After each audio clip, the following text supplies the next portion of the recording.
This is a treatment of the gas laws that you studied in an early experiment.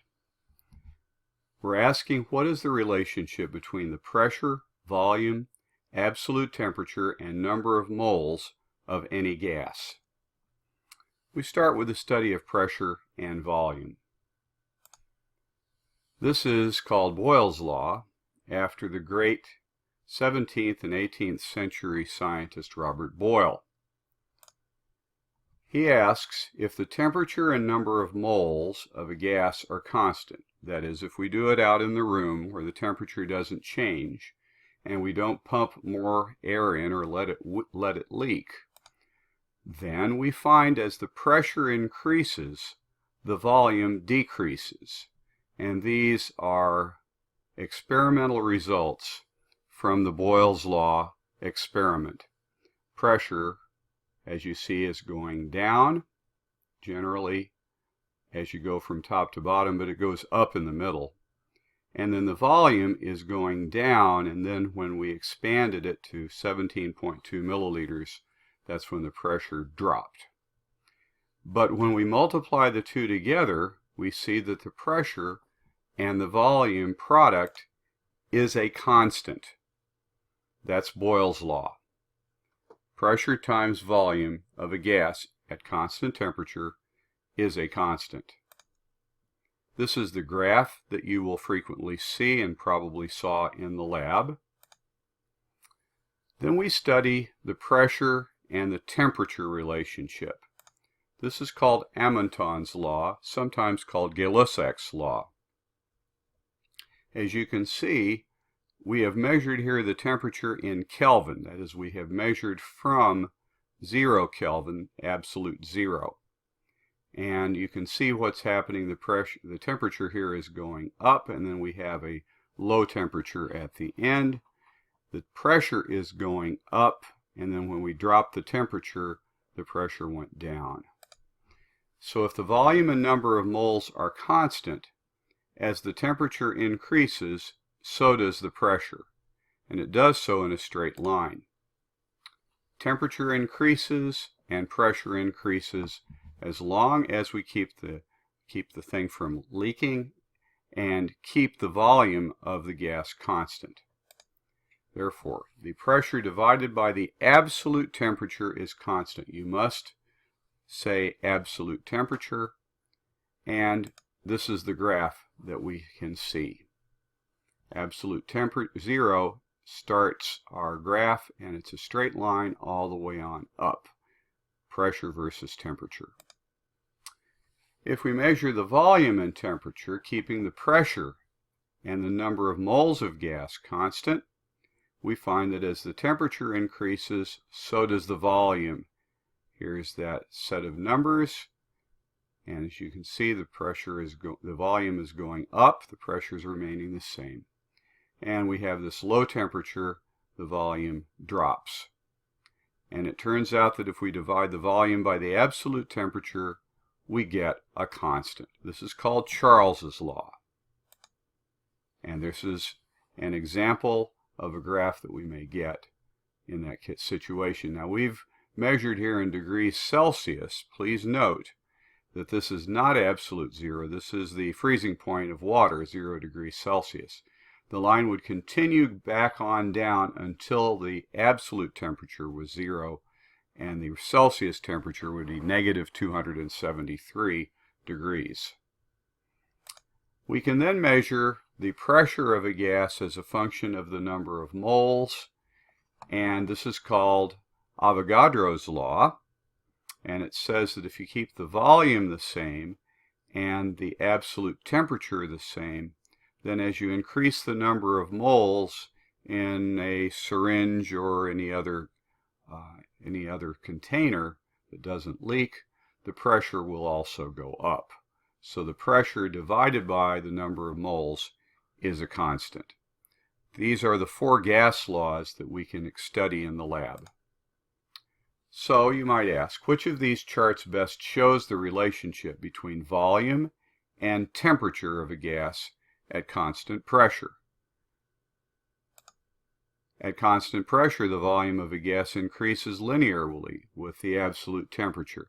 Think of a balloon that you may warm up, going from, say, ice water to boiling water. And yes, it's a straight line. Temperature goes up, so does the volume. So here's a summary of the four gas laws. When temperature and number of moles is constant, pressure times volume is constant. When volume and number of moles is constant, the pressure divided by the absolute temperature is a constant. When pressure and number of moles is constant, then the volume divided by the absolute temperature is constant. And when the temperature and volume are constant, the number of moles divided by the pressure is a constant.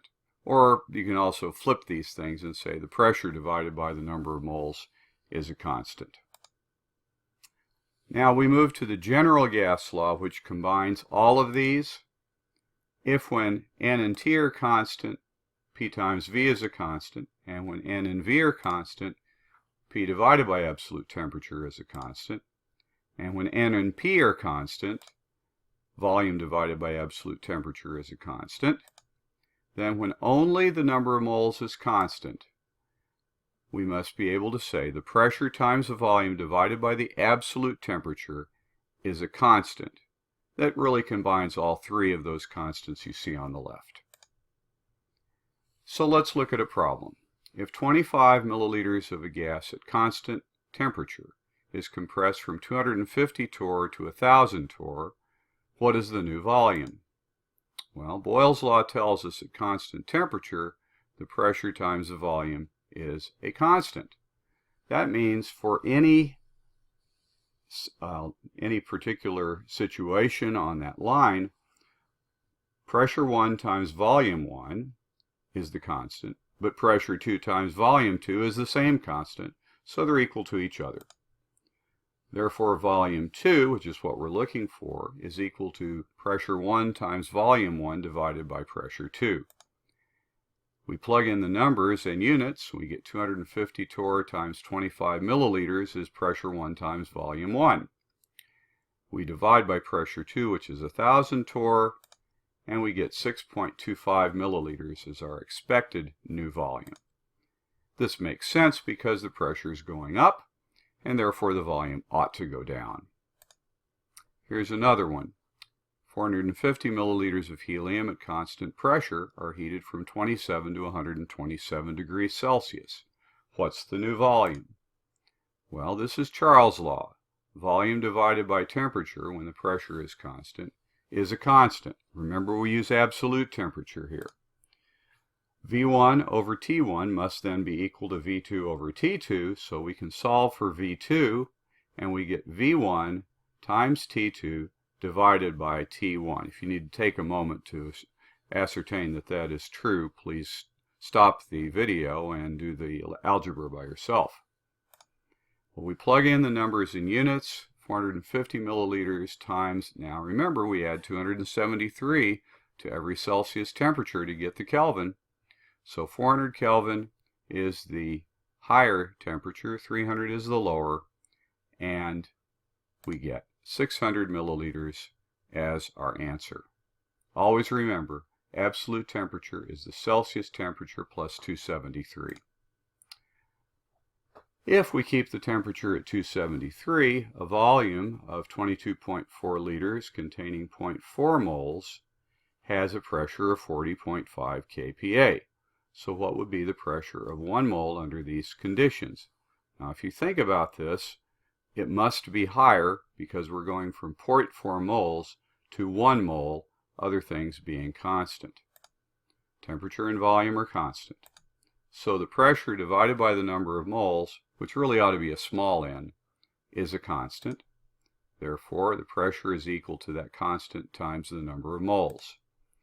The constant then must be the pressure, 40.5 kPa, divided by the number of moles, 0.4, and I get 101.2 kPa per mole. That's really too many digits here. So if we then find the pressure by multiplying this constant by the number of moles, we get 101.2 kPa is our expected pressure for 1 mole of gas under those circumstances. We can then look at general gas law problems, and we're going to let everything except the number of moles change. Remember, pressure times volume divided by absolute temperature is a constant. So, pressure 1 times volume 1 divided by temperature 1 is the constant, but so is pressure 2 times volume 2 divided by temperature 2. That's also the constant. So they must be equal to each other. We now would suggest that you practice solving for P2, V2, and T2. Do it algebraically. Don't plug in any numbers because you don't have any numbers. Turn off the video while you practice. Okay, let's look at a general gas law problem. The helium volume is 600 milliliters. We're heating from 127 to 227 degrees Celsius. What is the new pressure if the original pressure is 150 kPa? Well, Amonton's law is going to control here. Pressure divided by absolute temperature is a constant.